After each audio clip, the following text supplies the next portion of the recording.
એટલો કટોકટીથી ભરેલો છે, એટલી કપરી હાલત છે. આશ્રમમાં બેઠા હોઈએ ને ત્યારે આપણને ખબર નહીં પડે.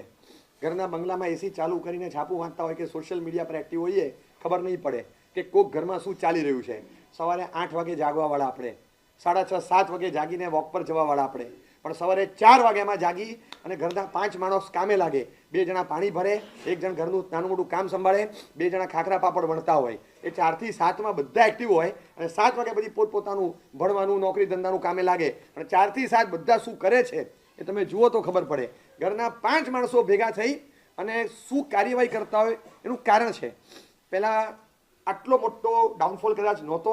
એના કેટલાક કારણોમાં 2 મહત્વના કારણ છે.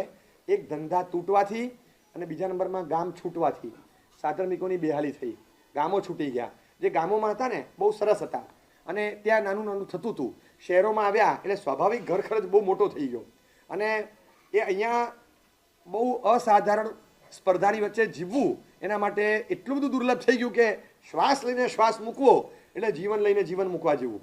એક એક શ્વાસે એક એક ભાવ પૂરો કરતો હોય ને એવી કપરી હાલત હોય. અને એ સમસ્યાઓને આમ સર કરવી એટલે જાણે કે મોટો ડુંગર ચડવા જેવું અઘરું કાર્ય લાગે. ગૌતમ સ્વામીજી મહારાજ જે અષ્ટાપદ પર્વત પર ગયા હતા, અષ્ટાપદ પર્વતના 8 પગથિયા હતા.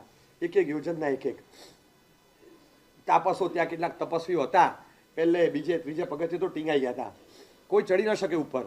પણ ગૌતમ સ્વામીજી એવા પુણ્યશાળી, સૂર્યનું કિરણ પકડીને સડાક કરતા ઉપર ચડી ગયા. સટ્ટ કરતા જોતા રહી ગયા કે કમાલ, તાપસ